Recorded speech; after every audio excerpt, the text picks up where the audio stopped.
Escrituras, al libro de Hebreos, capítulo 10, versículo 1, donde dice, escuchemos porque la verdad que toda la palabra del Señor es sin desperdicio, pero cuando uno lee el libro de Hebreos, el capítulo 10, entiende la relación a la perfección de lo que es el Antiguo Testamento y de lo que es el Nuevo Testamento. Porque menciona en la lectura que vamos a tener ahora lo que eran los sacrificios de la antigüedad y lo que ocurre a partir del Nuevo Testamento. Dice, porque por la ley, teniendo la sombra de los bienes venideros, lo vuelvo a decir, por la ley, teniendo la sombra de los beneficios venideros, se está refiriendo al Nuevo Testamento, los beneficios, lo lindo, lo hermoso, no la imagen misma de las cosas, nunca puede ser por los mismos sacrificios que se ofrecen continuamente cada año, a ser perfectos a los que se acercan.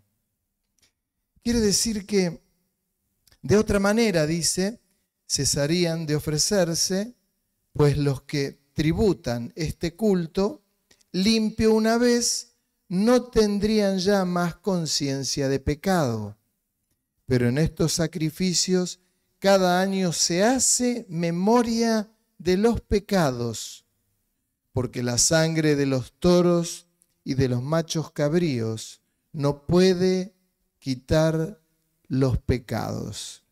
Es decir, que el libro del escritor, que no se sabe quién lo escribió, dice, los sacrificios que se hacían en la antigüedad de animales era por los pecados, pero al año siguiente tenían que volver a hacer sacrificios de esos animales para perdón de los pecados. Y era cada año, ¿Se entiende? Es fácil, es sencillo. Dice, por lo cual, entrando en el mundo, dice, habla de Jesús, sacrificio y ofrenda no quisiste, mas me preparaste cuerpo. Holocausto y expiaciones por el pecado no te agradaron. Entonces dije, he aquí vengo, oh Dios, para hacer tu voluntad. Como en el rollo del libro está escrito de mí, diciendo primero, sacrificio y ofrenda y holocaustos y expiaciones por el pecado, no quisiste, ni te agradaron, por lo cual cosas se ofrecen según la ley. Y diciendo luego, he aquí que vengo, oh Dios, para hacer tu voluntad. Quita lo primero para establecer esto último. Y acá lo que está diciendo, vengo a ti para hacer tu voluntad. Quita lo primero. ¿Qué es lo primero? Vengo. ¿Para qué? Para hacer tu voluntad. Y lo que está diciendo puntualmente es que lo más importante es hacer la voluntad de Dios. No es que yo venga. Vengo ante ti para hacer tu voluntad. Quita lo primero para hacer lo segundo. Siempre, siempre, siempre, siempre la voluntad de Dios es lo primero. Siempre. Muchas veces me han escuchado decirlo y una vez más, sin una palabra de Dios no des pasos trascendentales. Me refiero, si se te acabó el dentífrico, no estés esperando una palabra de Dios porque va a haber un mal aliento en tu vida, en tu casa. Se te acabó el dentífrico y te vas a comprar uno. Se te acabó el jabón y vas a comprar un jabón porque no te vas a poder lavar. Se te rompió el peine, anda a comprar uno. O rapate como yo, mi peinado. Pero para situaciones importantes, siempre esperen una palabra de Dios. A mí me llama la atención, incluso yo he escuchado cantidad de veces, uy, pastor, no, yo la verdad que tuve un problema con un hermano, estuve al borde de irme de la iglesia. Ah, ¿y por qué no te fuiste de la iglesia? No, no sé, la verdad, ¿por qué? Porque dije, bueno, no, mejor no, lo minimizo. Y yo dije, algo tan importante y lo hago sin tener una palabra de Dios. No, porque tuve un roce con un hermano. Hasta las escrituras hablan, que no es el tema central de esta tarde, como se verá. Hasta las escrituras hablan que entre los hermanos somos como las piedras de agua. ¿Por qué creen que las piedras de agua son lisas? Aún por los roces entre los hermanos. Pero aún las escrituras dice, hay de aquel que produzca tropiezos al hermano. ¿Me entiende? No le tengo que ocasionar ningún tropiezo, ni usted tiene que ocasionar ningún tropiezo a ningún hermano. No, no, yo lo estoy moldeando. No, hermano, moldéese usted solo. ¿Me entiende? Pero para no salir del tema central, dice, he aquí vengo para hacer tu voluntad. Quita lo primero para que quede lo segundo. En esa voluntad, dice en Hebreos, somos santificados mediante la ofrenda del cuerpo de Jesucristo, hecha una vez para siempre.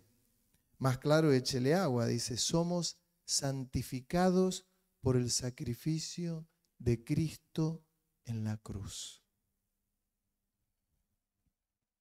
Y ciertamente todo sacerdote está día tras día ministrando y ofreciendo muchas veces los mismos sacrificios que nunca pueden quitar los pecados. Pero Cristo, habiendo ofrecido una vez para siempre un solo sacrificio por los pecados, se ha sentado a la diestra de Dios, de ahí en adelante, esperando hasta que sus enemigos sean puestos por estrado de sus pies. Porque con una sola ofrenda hizo perfectos para siempre a los santificados. Y nos atestigua lo mismo el Espíritu Santo. Y a mí esto me fascina porque el otro día lo mencionaba en una prédica, que Jesús, después que entrega su vida en la cruz y que Él resucita, queda como 40 días en la tierra y se le aparecía a los apóstoles y a un montón de gente instruyéndolos. Y luego Él ascendió a la gloria del Padre. Es más, en Mateo, en el capítulo 28, dice, toda potestad me fue dada en el cielo y en la tierra, por lo tanto vaya y hagan discípulos hasta lo último de la tierra, enseñándoles todas las cosas que yo les enseñé y bautizándolos en el nombre del Padre, del Hijo y del Espíritu Santo. Yo estoy con ustedes hasta el fin del mundo. Y de pronto el Señor, donde estaba frente a ellos, se va. Y los discípulos se quedan mirándolo. Se va. Yo no sé cuántos se acordarán, pero antes se usaba mucho tirar esos globos con helio y largaban globos. Y cuando éramos chiquitos, me acuerdo que los mirábamos y de golpe se iban, los perdíamos y el viento se los llevaba y no los veíamos más y era una atracción. Yo no me quiero imaginar lo que habrá sido para los discípulos ver la ascensión de Jesús. Lo único que sé que unos ángeles le dijeron, ¿qué están mirando para arriba? Aquel que estuvo con ustedes vendrá a buscarlos. Y el Señor ya les había anunciado y les había dicho, cuando los discípulos dijeron, no te hagas daño, no te vas.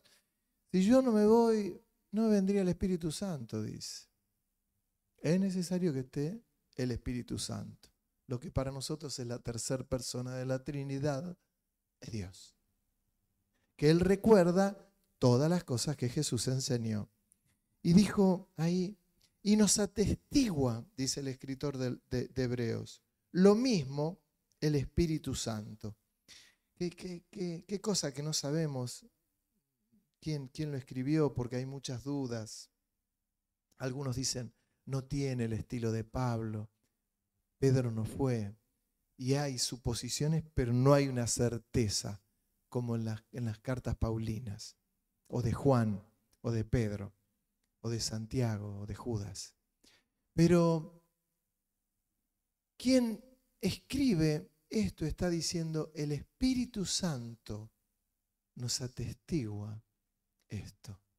Está hablando del sacrificio de Jesús que nos santificó, que nos lavó de una vez para siempre. Para siempre. Porque después de haber dicho, este es el pacto que haré con ellos después de aquellos días, dice el Señor. Y mire qué tremendo, porque tiene un sentido tan grande.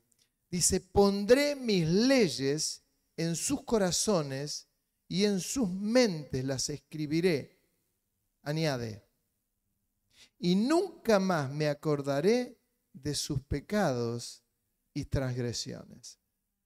Es decir, que en la ley existía el sacrificio, que los sacerdotes hicieron caso porque fue una orden del Señor y sacrificaban animales, sacrificaban bueyes, sacrificaban palomas y ante un pecado, cuando uno pecaba, venía delante del sacerdote y de acuerdo al pecado y de acuerdo hasta la situación que tenía cada uno, era el volumen de lo que tenían que traer como animal para sacrificarlo y el sacerdote sacrificaba el animal y el derramamiento de sangre era el perdón de pecados, y miren cómo lo digo, temporario, porque al año siguiente tenían que volver a hacer el mismo sacrificio. Temporario. Y cuando Jesús nace, en una época como esta, lo digo, qué bárbaro, ¿no? Él entrega su vida a los 33 años, muere en la cruz, donde morían los reos, los ladrones, los sinvergüenzas, y muere por el pecado de la humanidad. Muere por el pecado de la humanidad y algunos dicen, somos todos perdonados. No, no. Porque dice a todos los que le recibieron, Juan 1:12, a todos los que le recibieron, los que creen en su nombre, les dio la potestad de ser hechos hijos de Dios.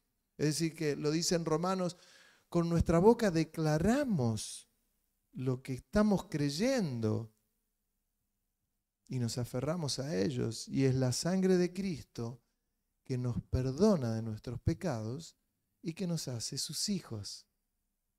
Además de hijos, uno puede escalar a determinadas situaciones. Vos, Richard, te acordarás bien, pero uno es hijo, es discípulo, es amigo, es amado de Dios. Y conoce al Señor.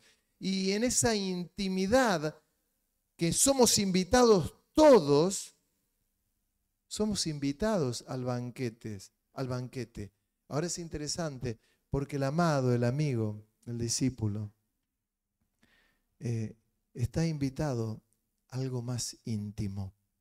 Es ahí donde entra la adoración, donde uno es consciente que fuimos lavados por la sangre del Cordero, por el sacrificio de Él que manifestaba el escritor del libro de los Hebreos, una vez para siempre.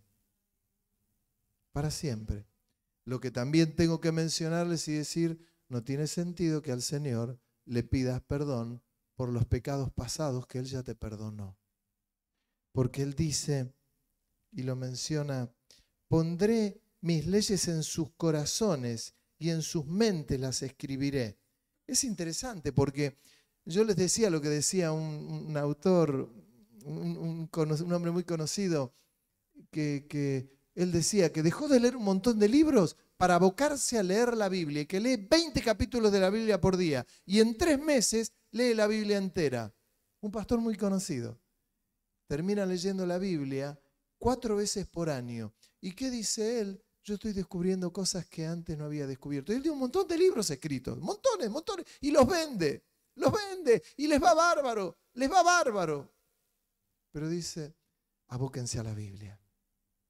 abóquense a la Biblia, que es lo que te va a dar, te va a permitir, que es lo que dice el escritor de los Hebreos, pondré mis leyes en sus corazones y en sus mentes las escribiré. Porque cuando tengas una situación mediante, lo que sea, ayuda para vos, para otro, una situación que necesites la revelación, ¿de dónde va a salir? De tu corazón y de tu mente. ¿Por qué? Porque acá están las leyes del Señor y acá las escribió el Señor en tu mente y en la mía. Y nos la va a recordar. Hoy yo me acordaba de un versículo que hacía mucho que no me lo acordaba, y cuando un amigo hace muchos años, yo era adolescente, me regaló una Biblia gigante, gorda era, más gorda de lo habitual. Decía, lámpara es a mis pies, dice el Salmo. ¿Qué Salmo es que no me lo acuerdo? 119 y 105, así era. Lámpara es a mis pies tu palabra y lumbrera a mi camino. Un versículo que uno dice, lo ve en el Salmo más largo que hay, que es el 119, versículo 105. Lámpara es a mis pies tu palabra y lumbrera a mi camino. Hermanos, si nosotros caminamos, vamos en plena ruta a las 11 de la noche y no hay luna, no vemos nada en el camino. ¿Sabe qué pasa? Nos matamos, nos estrellamos. Haga el intento de ir manejando, los que tienen auto un día, y apague todas las luces solo para ver un segundo y vuelva a prenderlas. No esté haciendo peripecias, pero hágalo, va a ver, no ve nada. Cuando uno no tiene la palabra de Dios metida en el corazón y escrita en la mente, pasa esto. Y uno vive de prestado. Hermano, dame un poquito de linterna, me está pasando esto, ¿cómo lo soluciono? ¿Cómo lo soluciono? Yendo a la palabra y teniendo la respuesta. Si uno lee mucho la Biblia, le queda grabada. Me acuerdo de tal cosa, me acuerdo de tal. Uy, ¿te acuerdas lo que le pasó a Sansón? ¿Te acuerdas lo que hizo Pedro? Uy, ¿te acuerdas Débora? Uy, ¿te acuerdas Moisés? Y uno comienza a interiorizarse en esto y dice, pero es que la palabra de Dios, dice Hebreos, es viva y eficaz y más cortante que toda espada de dos filos, que penetra hasta separar el alma y el espíritu, que discierne los pensamientos y las intenciones del corazón. Tremendo. Es la palabra de Dios que se mete en donde, en mi propia vida, y vamos a poder ayudar a alguien que tiene una situación determinada. Dice, mira, la palabra de Dios dice tal cosa. Me está pasando esto, ¿qué hago? La palabra de Dios dice tal cosa. Hermano, es maravilloso. Es maravilloso. Yo puedo hacer un paralelismo cuando uno va a un abogado porque tiene una situación de algo, tiene que solucionar una denuncia, una estafa, un conflicto, y va a haber un abogado. ¿Y por qué va a haber el abogado? Porque el abogado conoce la ley y le dice, mira, ¿tuviste este problema con esto? Bueno, el camino que hay que hacer es esto, esto y esto. No, pero tenés que ir a ver un especialista penal. Buenísimo. Es esto y cuánto cobra un abogado penalista, ¿no? Pregúntale a alguno que metieron a algún familiar preso y que tuvo que ir a un abogado penalista. El abogado penalista para sacarlo le cobra fortuna. Tremendo. ¿Por qué? Porque conoce la ley y sabe cómo sacarlo. Sabe por dónde viene. Con la palabra de Dios, cuando nosotros conocemos la palabra de Dios, porque en definitiva lo que está diciendo el escritor del libro de los Hebreos es, grabaré en sus corazones la ley, la palabra de Dios, y en sus mentes las escribiré. Y cuando acudimos a ello, hermanos, lo que tenemos es dinamita. Dice, y nunca más me acordaré de sus pecados y transgresiones. Lo que le animo, no se acuerde más de sus transgresiones y pecados. Ahora hay una cuestión. Dejemos de pecar. Si yo sigo pecando, estoy burlándome del sacrificio de Cristo. Me estoy burlando. No, pero el Señor sabe que yo lo amo. No, el Señor no sabe que lo ama nada, hermano. Yo recuerdo por años cuando hemos trabajado y le predicábamos a personas que trabajaban, que estaban en transgresión en la zona roja, a travestis y a prostitutas, y le predicábamos el evangelio. Lidia, te acordarás, íbamos con Dorita, íbamos con varios hermanos, y con Nelson y con varios más, íbamos predicándole, y lo abrazábamos, le dábamos un café, orábamos por ellos, pero le predicábamos a Cristo, que era Él el que podía cambiar sus vidas. Vinieron algunos cultos, los recibimos, los abrazamos, oramos por ellos, pero les predicábamos el Evangelio.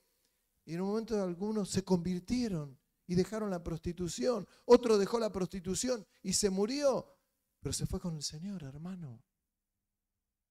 Y así sucesivamente. Y hubo otros que no, que dijeron, no estamos dispuestos a renunciar a esto.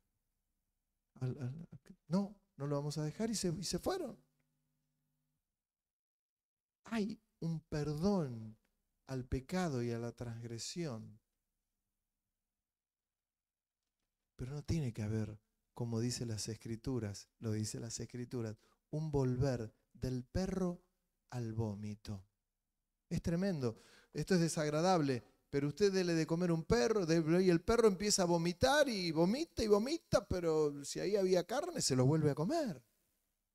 Un asco. ¿Usted comería el vómito? ¿Nunca vomitó? ¿No vio cuando le sale ese ay, ¿cómo es ese ardor? No, esa acidez, esa bilis, ese reflujo que uno dice, todo esto, qué asco, y lo tenía acá adentro, sí, ¿se lo comería? En una oportunidad mi hijo era chiquito y lo levanto a upa, así, y le digo, hermoso de papá, y me vomita en la cara. Y me vomitó en la cara. ¿Y los demás, usted cree que me ayudaban? No, se mataban de risa. Probé lo que fue la acidez, la bilis y todo, y él estaba vomitando la cara del Padre. Tengo otras historias, pero no las puedo contar. Dice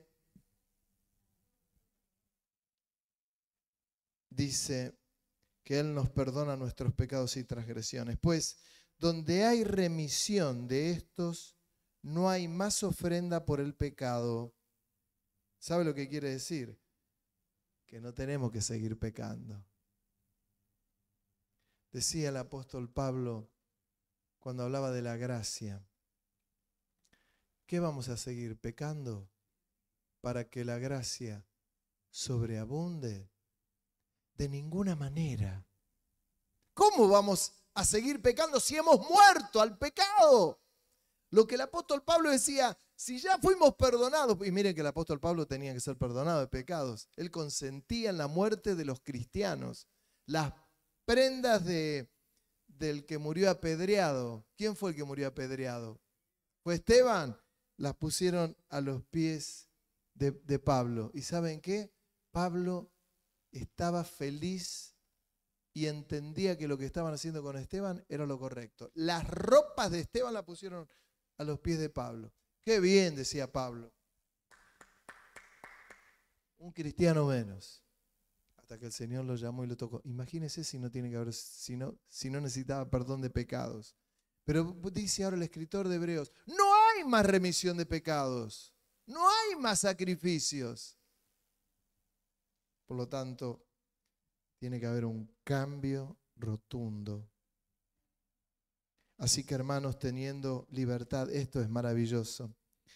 Dice el escritor de Hebreos, así que, hermanos, teniendo libertad para entrar en el lugar santísimo por la sangre de Jesucristo, por el camino nuevo y vivo que Él nos abrió a través del velo, esto es de su carne, y teniendo un gran sacerdote sobre la casa de Dios, acerquémonos con corazón sincero, en plena certidumbre de fe, purificados de los corazones de mala conciencia y lavados los pies, los cuerpos, con agua pura.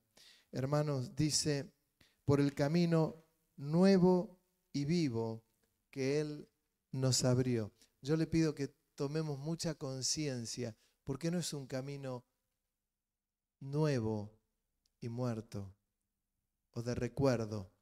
No es que entramos en el camino nuevo y vivimos de recuerdo. Acá está el cuadrito, miren el cuadrito de... Acá está el otro cuadrito de la cruz, acá está el del nacimiento, acá está el cuadrito de la adoración, acá del evangelismo, acá está el cuadrito de la... Es el camino nuevo y vivo. ¿Sabe por qué es vivo? Porque Jesús vive. Es un camino vivo, nuevo y vivo, porque uno estaba en muerte. Hoy no hay ninguno que haya recibido al Señor. Es más, vinieron 2 que he bautizado hace tantos años y que vinieron.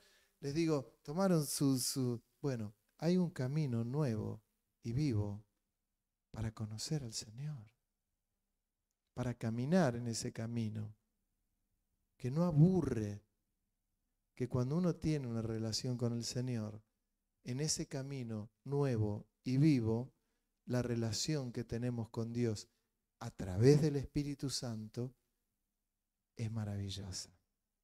Y necesitamos de la tercera persona de la Trinidad, del Espíritu Santo, que es el que vivifica nuestra vida. A ver cómo hago para poner un ejemplo. Lo tengo que poner para que lo entendamos todos. ¿Cómo me atrevo a decir que es la función del Espíritu Santo? Que el Señor me perdone por el ejemplo que voy a dar. Cuando uno tiene colesterol, ¿cuántos tienen colesterol en la iglesia? Levante la mano, a ver. ¿Cuántos? Nada más, son todos sanos. Mirá, vos qué iglesia sana. Cuando uno tiene, te reprendo, Satanás inmundo. No, nada, no tienen otras cosas. Pero bueno, les digo del colesterol. Miren, cuando uno tiene colesterol, el médico te va a mandar que tomes rosuvastatina. La rosuvastatina circula por la sangre y te va limpiando las arterias de alguna manera. Más o menos, no soy médico. Pero uno necesita esta relación con el Espíritu Santo. Si uno no tiene esta relación con el Espíritu Santo, uno se muere, se seca y se consume. No tiene vida. Y menos, y ese es el Espíritu Santo el que te va a llevar a las Escrituras. Es decir, que no es la ausencia del Espíritu Santo, es mi ser testarudo con el Señor, porque el Espíritu Santo me va a llevar a las Escrituras y me va a llevar a vivir una vida en santidad y una vida de búsqueda. Me decía un pastor amigo, uno le decía a otro, tenemos que buscar a Dios. Y el otro le dijo, ¿en qué momento dejaste de estar con Dios? Porque siempre lo tenemos. Y uno a veces lo descuida al Señor. Está enredado en sus propias situaciones y lo descuida. Y el Señor dice, hey, acá estoy. ¿Dónde estás? Le dijo Dios a Adán, ¿dónde estás, Adán? Y Adán le dijo, me escondí porque estaba desnudo y me dio vergüenza. ¿Y quién te enseñó que estabas desnudo? Bueno, a veces nosotros, el ser humano, se esconde de Dios. ¿De dónde huiré de tu presencia? Cuando vayamos al cielo, preguntémosle a Jonás si uno puede huir de la presencia de Dios. Anda, Nínive, no, Señor, me voy. Se tomó un barco y se fue. El Señor ni iba a saber que estoy acá. El barco, hermano, empezó a tambalear de un lugar a otro, hasta que al muchacho lo arrojaron al agua. Dice, mantengamos firme. Porque Él nos abrió este camino del velo y que es maravilloso. Mantengamos firme, y acá yo quería en realidad centrarme en esto, en la prédica, pero ya estamos terminando. Mantengamos firme, sin fluctuar la profesión de nuestra esperanza. Porque fiel es el que prometió. Sin fluctuar, sin dudar. Bueno, hoy quiero estar cerca del Señor. Hoy soy cristiano, mañana budista, pasado islámico. El sábado testigo de Jehová y la semana que viene mormón. Tengo ganas de seguir al Señor. Un día sí, un día no. Un día toco el cielo con las manos y otro día estoy en las partes más profundas de la tierra. Mantengamos firme, sin fluctuar, la profesión de nuestra esperanza, porque fiel es el que prometió. Y acá quiero terminar como vengo terminando otras veces. Considerémonos unos a otros para estimularnos al amor y a las buenas obras. Considerémonos unos a otros para estimularnos al amor y a las buenas obras. Yo sigo insistiendo en esto. Cada vez que usted venga, que cuando está ingresando, tenga esto en el corazón.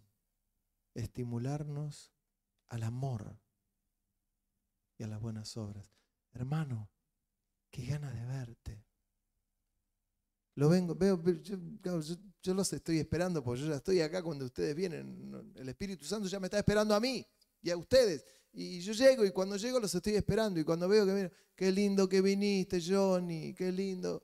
Uy, qué lindo que viniste, Erika, qué bueno que viniste, Rebeca, Juan Domingo, Luis, Andrea, qué lindo, María, cada uno. Qué lindo que vinieron, qué lindo. Me da una alegría verlos. No sé si a usted le pasa lo mismo. A mí como pastor me ocurre que, claro, cuando no viene el resto, el hermano que no vino, yo lo primero que... ¡tic! Che, no vino fulano. Che, hoy no vino Mengano. No digo nombre porque si no me dice, mirá, yo no fui y no me nombró. Pero estimularnos al amor y a las buenas obras es decirle al hermano, hermano, qué ganas de verte. Hermano, si hace un mes que no lo veo, yo le quiero dar un tip. Ya no le pregunte a nadie más, ¿dónde estuviste que no viniste? No haga así. Cuando es la historia del hijo pródigo, ustedes saben que el hijo le pide al padre la parte y la malgasta.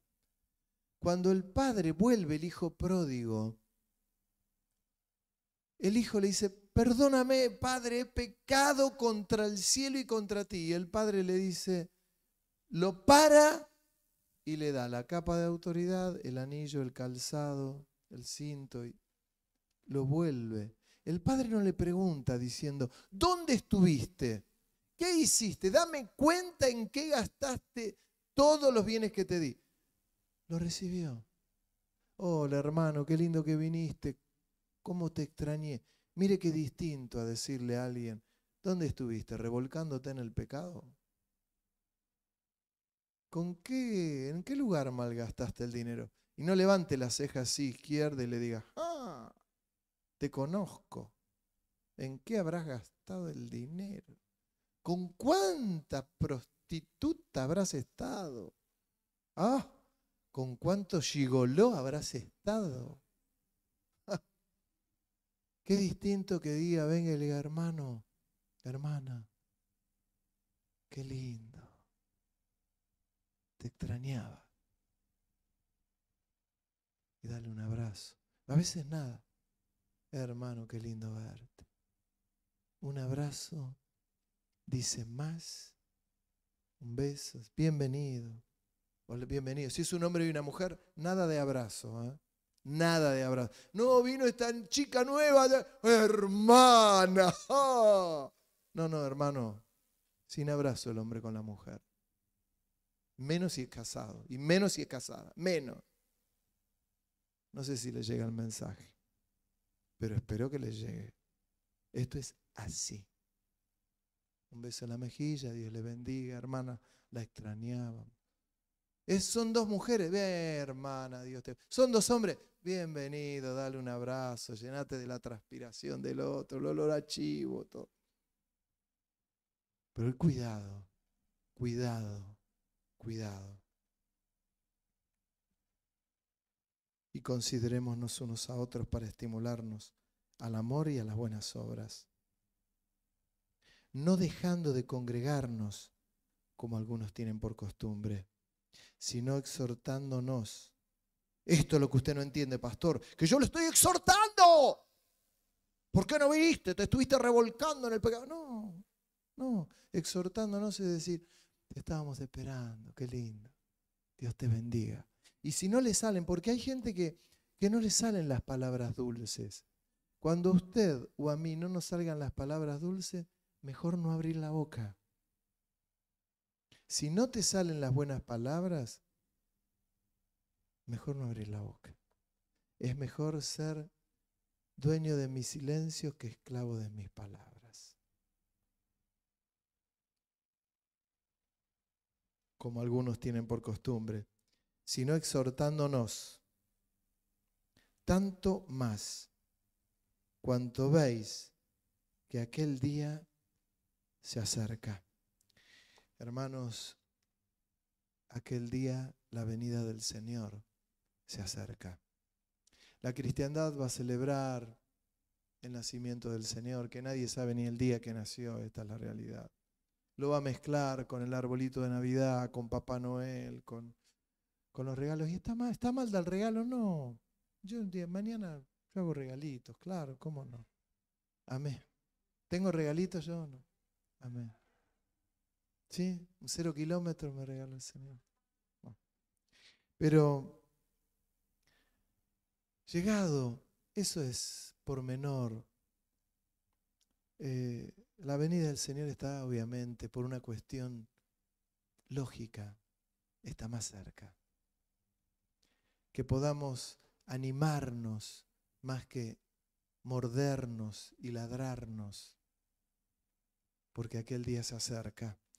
Y cuando el Señor venga, porque vendrá, que encuentre a su iglesia con la ley escrita en el corazón, sus enseñanzas en nuestra mente, que es lo que nos va a ayudar a caminar y a ser hombres y mujeres sabios, llenos del Espíritu Santo, para que el Espíritu Santo nos recuerde cada día lo que nos tiene que recordar. Amén. Hoy vamos a participar de la Cena del Señor y nos vamos a acercar a la mesa y le decimos al Señor gracias. Todos nos acercamos. Aleluya. ¿Quién limpió la iglesia la última vez?